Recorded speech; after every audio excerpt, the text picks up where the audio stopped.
শুভেচ্ছা সবাইকে স্বাগত সন্ধ্যার মাছরাঙা সংবাদে আপনাদের সঙ্গে আছে আমি সাবরিনা হাসনাত। শুরুতেই গার্ডিয়ান লাইফ ইন্স্যুরেন্স সংবাদ শিরোনাম। উপজেলা নির্বাচন নিয়ে ক্ষমতাসীন আওয়ামী লীগের কেন্দ্রীয় নির্দেশনা মানেননি অনেকেই। প্রথম দফা নির্বাচনের মন্ত্রী এমপির স্বজনদের বেশিরভাগই মাঠে রয়ে গেছেন। এরই মধ্যে বিনা প্রতিদ্বন্দ্বিতায় নির্বাচিত হওয়ার পথে কেউ কেউ। এদিকে তাদের বিরুদ্ধে ফের হুঁশিয়ারি দিয়েছেন দলের সাধারণ সম্পাদক। দেশ জুড়ে চলা তাপপ্রবাহের কারণে আবারও বাড়ছে চলমান হিট অ্যালার্টের মেয়াদ। দেশ জুড়েই চলছে তাপদাহ, যার মধ্যে 13 জেলায় বইছে তীব্র তাপপ্রবাহ। আবহাওয়া অফিস জানিয়েছেন আগামী 3 দিন প্রায় একই অবস্থা চলবে। তীব্র গরমে মানুষের পাশাপাশি কষ্ট বেড়েছে পশু পাখি এবং চিড়িয়াখানার প্রাণীদেরও। এবং দূরত্ব অনুযায়ী রেলের ভাড়ার ছাড় বা রেয়াত তুলে নিয়েছে কর্তৃপক্ষ। এতে বেড়েছে ভাড়া। আগাম টিকিট কাটতে আজ থেকেই বাড়তি ভাড়া গুনতে হচ্ছে যাত্রীদের। দুর্নীতি বন্ধ আর সেবার মান না বাড়িয়ে ভাড়ার ছাড় তুলে নেওয়ায় ক্ষোভ জানিয়েছেন সাধারণ যাত্রীরা। কর্তৃপক্ষ বলছে খরচ বাড়ায় ছাড় তুলে নিতে হয়েছে। দর্শক শুনছিলেন শিরোনাম, এবারে বিস্তারিত। কেন্দ্রের নির্দেশনা অমান্য করে প্রথম দফা উপজেলা নির্বাচনের মাঠে রয়েছে মন্ত্রী এমপি স্বজনরা। তাদের দাপটে কোণঠাসা হয়ে পড়েছে তৃণমূলের নেতারা। কেউ কেউ আবার বিনা প্রতিদ্বন্দ্বিতায় নির্বাচিতও হয়েছেন। Desk report. এবারের উপজেলা নির্বাচনে থাকছে না দলীয় প্রতীক। আওয়ামী লীগের প্রতিপক্ষ আওয়ামী লীগ, কিন্তু অন্যবারের তুলনায় ভিন্ন চিত্র দেখা যাচ্ছে অনেক উপজেলায়। প্রথম দফায় 150টি উপজেলায় চেয়ারম্যান পদে প্রার্থী 601 জন। এদের মধ্যে রয়েছে মন্ত্রী, সংসদ সদস্যের সন্তান, নিকট আত্মীয় ও স্বজনরা। কেন্দ্রীয় নির্দেশনা বৃদ্ধাঙ্গুলি দেখিয়ে ভোটের মাঠে রয়ে গেছেন তারা। মনোনয়নপত্র প্রত্যাহারের শেষ দিনে মাত্র 3 জন মন্ত্রী, সংসদ সদস্যের স্বজন সরে দাঁড়িয়েছেন। প্রার্থী হয়েছেন 20 জনের বেশি স্বজন। মন্ত্রী এমপিদের 2 স্বজন সহ 7 জন বিনা প্রতিদ্বন্দ্বিতায় জিতেও গেছেন। মন্ত্রী, সংসদ সদস্যের স্বজনদের কারণে কোণঠাসা হয়ে পড়েছেন আওয়ামী লীগের স্থানীয় ত্যাগী নেতারা। বিব্রতকর পরিস্থিতির মধ্যে পড়েছেন তারা। এমপির কোনো আত্মীয় স্বজন থাকে, শালা হোক আর ভাই হোক, যাই হোক, তাইলে নির্বাচন কেন্দ্রে যাইতে সাধারণ মানুষের একটু ভয়ভীতি থাকতেই পারে। চাই যে সুষ্ঠুভাবে ভোট দিতে পারি, এমপির কোনো লোক যাতে ভিতরে না যাইতে পারে, হ্যাঁ ভয়ে মানুষে যাইতে চায় না স্যার। মাদারীপুর সদর উপজেলা চেয়ারম্যান পদে লড়ছেন স্থানীয় এমপি শাহজাহান খানের বড় ছেলে আসিবুর রহমান খান। তার প্রতিদ্বন্দ্বিতা করছেন শাহজাহান খানের চাচাতো ভাই পাবেলুর রহমান শফিক খান। তাকে সমর্থন দিচ্ছেন বাহাউদ্দিন নাসিম। 2 প্রার্থী কেন্দ্রীয় নেতার সমর্থন পাওয়ায় উত্তেজনা চরমে। জননেতা যারা শাহজাহান খান সাহেব তার ছেলেকে এই আসন্ন উপজেলা নির্বাচনে প্রার্থী করেছে। আমি মনে করি এটি দলীয় শৃঙ্খলা ভঙ্গ। যদি এটা হয় যে সন্তান বা স্বজন, তাদের প্রত্যেকটা প্রত্যাহার করতে হবে। মাদারীপুরে একজন আমার সন্তান, একজন আমার স্বজন, তাহলে 2 জনকে প্রত্যাহার করতে হয়। 2 জনকে প্রত্যাহার করতে হলে একটা শূন্যতার সৃষ্টি হবে। আমি ছোটবেলা থেকেই আওয়ামী লীগ করি, বঙ্গবন্ধু আদর্শ জীবিত, সেটা মাদারীপুরের জনগণ আমাকে আওয়ামী লীগের কান্ডারি হিসেবে আখ্যায়িত করেছে। অতএব এটি আমার মধ্যে, এটি আমার বেলা প্রযোজ্য হবে না। প্রার্থিতা প্রত্যাহার করেননি আওয়ামী লীগের যুগ্ম সাধারণ সম্পাদক ও সংসদ সদস্য মাহবুবুল আলম হানিফের চাচাতো ভাই আতাউর রহমান। তিনি বর্তমান কুষ্টিয়া সদর উপজেলা চেয়ারম্যান। নরসিংদী 2 আসনের সংসদ সদস্য ডাক্তার আনোয়ারুল আশরাফ খান দিলীপের স্ত্রীর বড় ভাই শরীফুল হক পলাশ উপজেলা থেকে নির্বাচন করছেন। প্রার্থিতা প্রত্যাহার করে নেয়ার কেন্দ্রীয় নির্দেশনা তিনিও মানেননি। তার প্রতিদ্বন্দ্বী প্রার্থী সৈয়দ জাবেদ হোসেন মনে করেন এমপির প্রভাব খাটিয়ে জয়ী হতে চান শরীফুল হক। এই পলাশে এমপি নিজেও আমাদের নেতাকর্মী এবং নিরীহ মানুষকে ডেকে হয়রানি করছে। আমার বায়োডাটা আমার মাননীয় প্রধানমন্ত্রীর কাছে যে বায়োডাটা আছে, মাননীয় প্রধানমন্ত্রী যদি দেখেন অবশ্যই আমাকে নির্বাচন থেকে সরে দাঁড়ানোর জন্য না, আমাকে উৎসাহিত করবেন জনকল্যাণের কাছে। নোয়াখালী সুবর্ণচর উপজেলার চেয়ারম্যান প্রার্থী হয়েছেন নোয়াখালী 4 আসনের সংসদ সদস্য ইকরামুল করিম চৌধুরীর ছেলে আতাহারুল ইশরাক শাবাব চৌধুরী। তার প্রতিদ্বন্দ্বী প্রার্থী জেলা আওয়ামী লীগের সভাপতি খায়রুল আনম সেলিম। কিভাবে ভোটটা হবে এবং তারা কতটুকু নির্বাচন কমিশন কতটুকু গ্যারান্টি দিবে সুষ্ঠু সুন্দর এবং অবাধ সুষ্ঠু নির্বাচন হবে, এই গ্যারান্টিটা এখন আমরা সাধারণ পাবলিক পাইতেছে না। ঠাকুরগাঁও 2 আসনের সংসদ সদস্য মাজহারুল ইসলাম সুজনের 2 চাচা ও 1 চাচাতো ভাই বালিয়াডাঙ্গি উপজেলা থেকে নির্বাচনে লড়ছে। জেলা নারী সংরক্ষিত আসনের সংসদ সদস্য দ্রৌপদী দেবী আগরওয়ালের পুত্রবধূ প্রিয়া আগরওয়াল ঠাকুরগাঁও সদর থেকে নির্বাচন করছেন। কেন্দ্রীয় নির্দেশনা মেনে নির্বাচন থেকে সরে দাঁড়িয়েছেন নাটোরের সিংড়ায় তথ্য ও যোগাযোগ প্রযুক্তি প্রতিমন্ত্রী জোনায়েদ আহমেদ পলকের শ্যালক লুৎফুল হাবিব। চুয়াডাঙ্গা 2 আসনের সংসদ সদস্য আলী আজগরের চাচাতো ভাইয়ের ছেলে শহীদুল ইসলাম এবং নোয়াখালী হাতিয়া উপজেলার সংসদ সদস্য মোহাম্মদ আলীর স্ত্রী আয়েশা ফেরদৌস। তবে সংসদ সদস্যের ছেলে আশিক আলী প্রার্থী রয়ে গেছেন, তিনি বিনা প্রতিদ্বন্দ্বিতায় জয়ী হয়েছেন। কেন্দ্রের সিদ্ধান্ত আমাদের কাছে সর্বোচ্চ গুরুত্ব, সবচেয়ে গুরুত্বপূর্ণ বিষয়। কিন্তু আশিক আলী যদি সে প্রত্যাহার করে তাহলে তো আর কেউ থাকে না, তাহলে তো আবার পুনঃতফসিলের বিষয় আসে, তো এই জন্য আর প্রত্যাহার করে নাই আর কি। এবার সারা দেশে 8 মে, 21 মে, 29 মে ও 5 জুন 4 ধাপে উপজেলা নির্বাচনের ভোট অনুষ্ঠিত হবে। আওয়ামী লীগের সিদ্ধান্ত অমান্য করে দ্বিতীয় পর্বে চেয়ারম্যান প্রার্থী হয়েছেন আরও প্রায় 35 জন মন্ত্রী, সংসদ সদস্যের স্বজন। হাসান মেহেদি, মাছরাঙা নিউজ ডেস্ক। দলীয় নির্দেশ অমান্য করে আসন্ন উপজেলা নির্বাচনে মন্ত্রী বা সংসদ সদস্যদের স্বজনরা শেষ পর্যন্ত প্রার্থী থাকলে তাদের বিরুদ্ধে দলীয় ব্যবস্থা নেওয়া হবে বলে আবারও জানিয়েছেন আওয়ামী লীগের সাধারণ সম্পাদক ওবায়দুল কাদের। রাজধানীর ধানমন্ডিতে দলের সভাপতির কার্যালয়ে সংবাদ সম্মেলনে তিনি বলেন, অনেকের আত্মীয় প্রার্থিতা প্রত্যাহার করেছেন, আবার কেউ কেউ করেননি। সেক্ষেত্রে তারা নির্বাচনের আগের দিনও প্রার্থিতা প্রত্যাহার করতে পারবেন। বিএনপি একতরফা সমাবেশ বা কর্মসূচি করতে গেলে অগ্নি সন্ত্রাসের শঙ্কা থাকে বলেই বিএনপি সমাবেশের দিন আওয়ামী লীগ কর্মসূচি দিয়ে মাঠে থাকে বলে উল্লেখ করেন তিনি।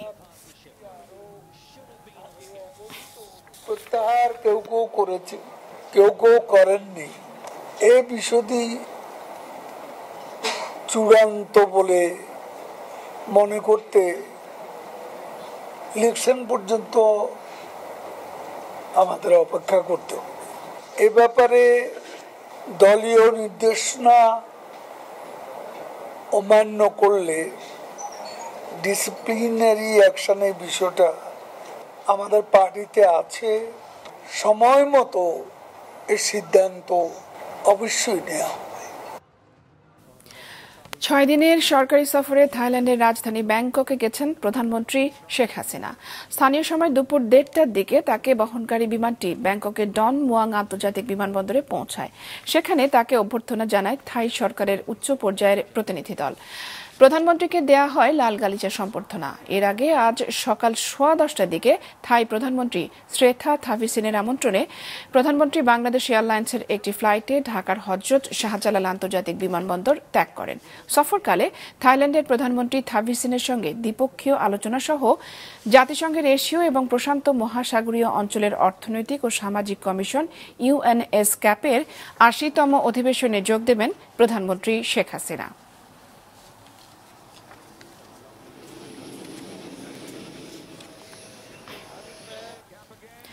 আগামী 72 ঘন্টায় দেশের তাপমাত্রা আরও বাড়তে পারে। 51 জেলার ওপর দিয়ে বয়ে যাবে তাপপ্রবাহ। সেক্ষেত্রে চলমান হিট অ্যালার্টের সময়সীমাও বাড়বে। রিপোর্ট করছেন নুরুন নাহার উইলি।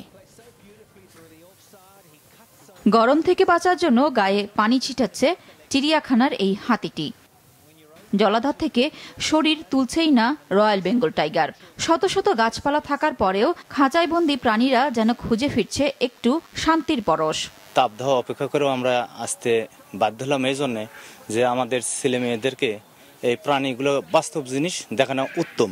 সময়টা বের করছি, প্রচন্ড গরম পড়তেছে, তবুও সৌন্দর্য উপভোগ করতেছি। এটাই গরম আছে, তারপর এখানে প্রচুর পরিমাণে গাছ আছে, এখানে একটু স্বস্তি অনুভব করতেছি আমরা সবাই।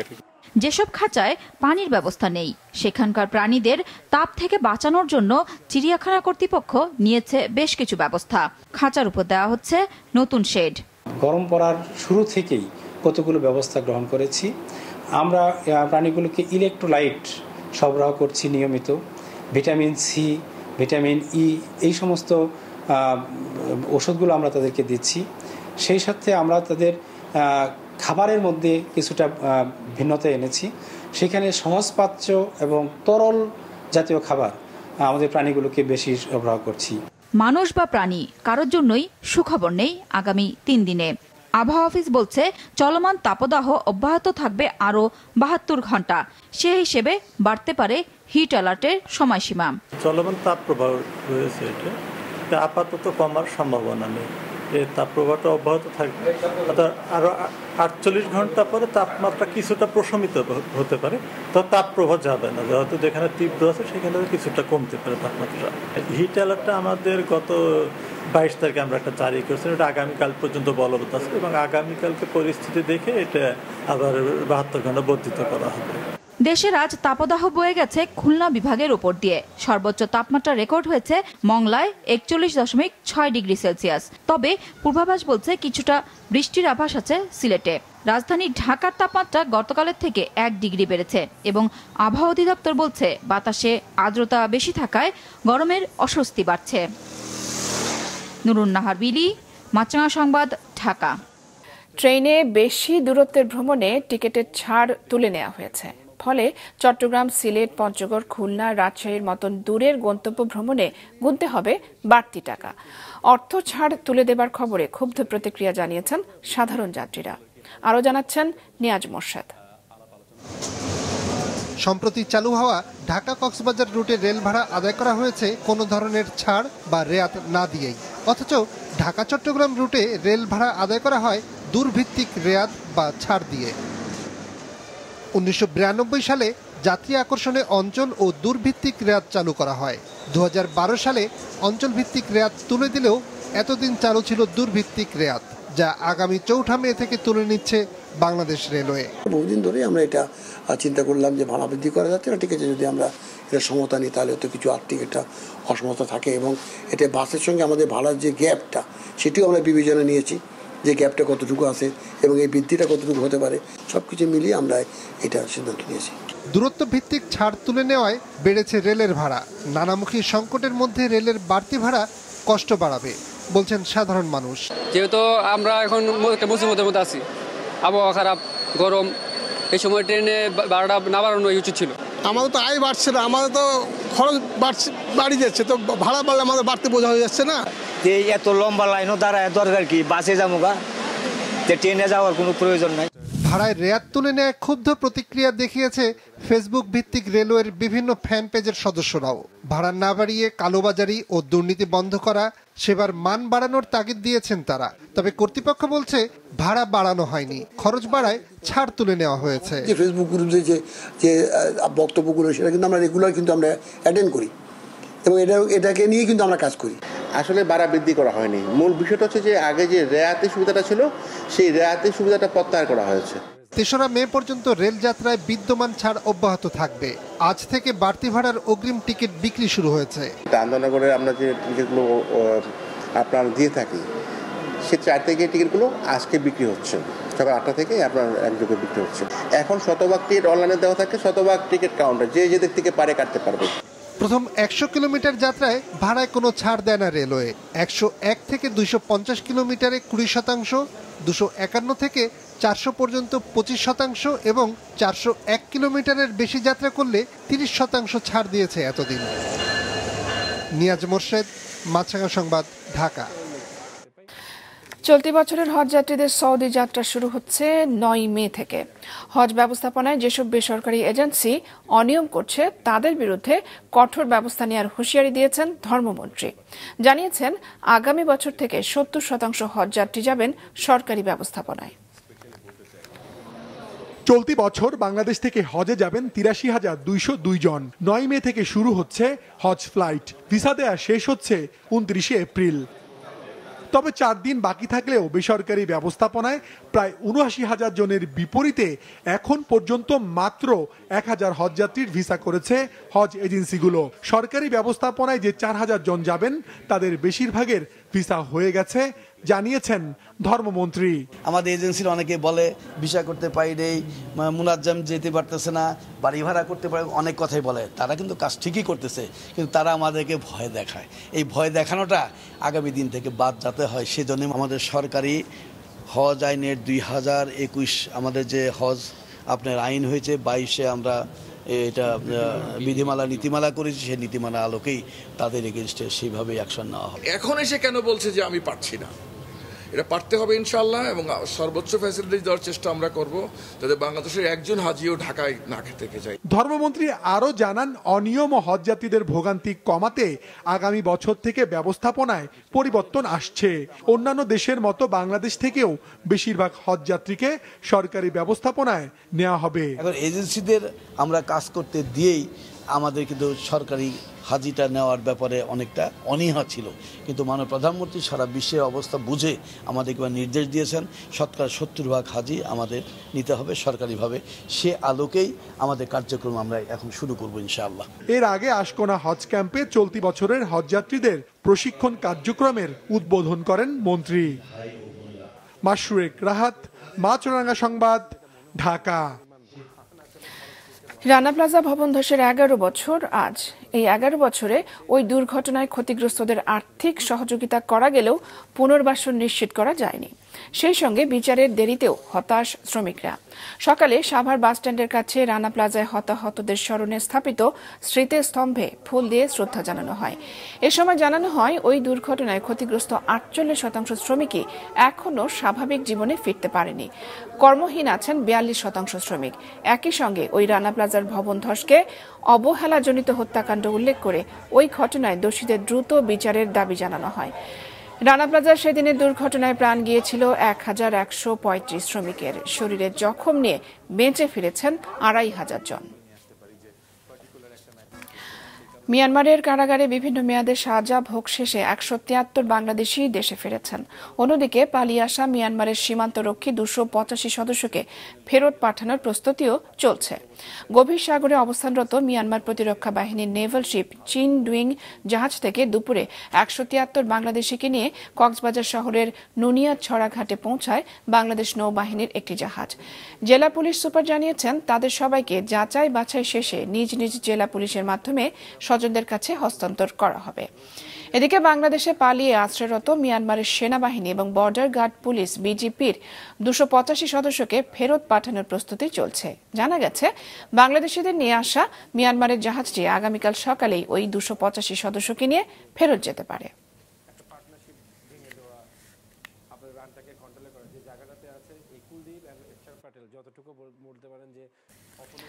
প্রচণ্ড তাপদাহে অতিষ্ঠ এবং বিপর্যস্ত শ্রমজীবী ও পথচারীদের মাঝে কিছুটা স্বস্তি দিতে রাজধানীর বিভিন্ন এলাকায় বিনামূল্যে পানি বিতরণ করছে ইস্টার্ন ব্যাংক পিএলসি। কর্মসূচির আওতায় পুরান ঢাকা, ধানমন্ডি, গ্রিন রোড এলাকায় প্রায় 10,000 বোতল পানি বিতরণ করেছে তারা। ইবিএল কর্তৃপক্ষ জানিয়েছেন, সামাজিক দায়বদ্ধতা থেকে এই কর্মসূচি গতকাল থেকে শুরু হয়েছে। গরমের তীব্রতা যতদিন থাকবে এই কর্মসূচি ততদিনই চলবে। এবার আন্তর্জাতিক। গাজায় ইসরায়েলি হামলা অব্যাহত রয়েছে। সবশেষ একদিনে আরও অন্তত 24 প্যালেস্টাইনি নিহত হয়েছে। মোট প্রাণহানি 34,500-এর কাছাকাছি। খান ইউনিসে গণকবর থেকে প্রায় 300 জনের মরদেহ উদ্ধারের ঘটনায় উদ্বেগ জানিয়েছে জাতিসংঘ। বিষয়টি আতঙ্কিত হওয়ার মতো উল্লেখ করে স্বাধীন তদন্তের আহ্বান জানিয়েছেন সংস্থাটির মানবাধিকার বিষয়ক প্রধান ভলকার তুর্ক। এক ব্রিফিংয়ে এসব জানান সংস্থাটির মুখপাত্র রাভিনা শামদাসানি। ইসরায়েল সহ ইউক্রেন এবং তাইওয়ানকে সামরিক সহায়তা দিতে $9,500 কোটি প্যাকেজে অনুমোদন দিয়েছে মার্কিন সেনেট। এদিকে গাজায় ইসরায়েলি বর্বরতার নিন্দা জানানোর পাশাপাশি যুদ্ধবিরতির দাবিতে যুক্তরাষ্ট্রের বিভিন্ন শহরে বিশ্ববিদ্যালয় শিক্ষার্থীদের বিক্ষোভ অব্যাহত রয়েছে।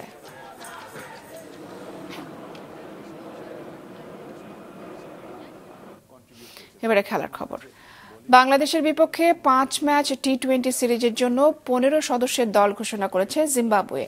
স্কোয়াডে চমক হিসেবে আছেন জোনাথন, যিনি দলটির সাবেক অধিনায়ক অ্যালিস্টার ক্যাম্বেলের ছেলে। স্পিন অলরাউন্ডার জোনাথন অভিষেকের অপেক্ষায় রয়েছেন। আগামী রবিবার বাংলাদেশে আসবে জিম্বাবুয়ে। দলের নেতৃত্বে রয়েছেন অভিজ্ঞ অলরাউন্ডার সেকান্দার রাজা। স্কোয়াডে ফিরেছেন ফারাজ এবং মারুমানি। অভিজ্ঞ Sean Williams, Craig Ervine, Ngarava, Muzarabani, Burl, Wellington Masakadza এবং জং উইয়ের মতো সেরাদের নিয়ে দল সাজিয়েছে জিম্বাবুয়ে ক্রিকেট বোর্ড। জায়গা হারিয়েছেন পেসার চাতারা। আগামী ৩রা মে চট্টগ্রামে বাংলাদেশের বিপক্ষে সিরিজের প্রথম টি-20 খেলবে জিম্বাবুয়ে। সন্ধ্যার সংবাদ শেষ করছি, তার আগে গার্ডিয়ান লাইফ ইন্স্যুরেন্স সংবাদ শিরোনামগুলো জানিয়ে দিচ্ছি আরও একবার। দলের কেন্দ্রীয় নির্দেশনা না মেনে উপজেলা নির্বাচনে মন্ত্রী এমপির অনেক স্বজন, ফের শাস্তির হুঁশিয়ারি আওয়ামী লীগের সাধারণ সম্পাদকের। টানা তাপদাহে পড়ছে দেশ, বাড়ছে চলমান হিট অ্যালার্টের মেয়াদ। তীব্র গরমে মানুষ, পশু পাখি সহ কষ্ট বেড়েছে চিড়িয়াখানার প্রাণীদেরও। এবং দূরত্ব ভিত্তিক ছাড় তুলে নেওয়ায় বেড়েছে রেলের ভাড়া। যাত্রীদের ক্ষোভ, খরচ বাড়ায় তুলে নিতে হয়েছে ছাড়, বলছে কর্তৃপক্ষ। এ ছিল সন্ধ্যার সংবাদে। ফেসবুকে আপডেট পেতে ভিজিট করুন মাছরাঙা টেলিভিশনের পেজে। ইউটিউব চ্যানেলেও দেখতে পারেন আমাদের সংবাদ, প্রতিবেদন এবং অনুষ্ঠান। এতক্ষণ সঙ্গে থাকার জন্য ধন্যবাদ জানিয়ে আমি সাবরিনা হাসনাত শেষ করছি সন্ধ্যার মাছরাঙা সংবাদ। এই দিন এইভাবে।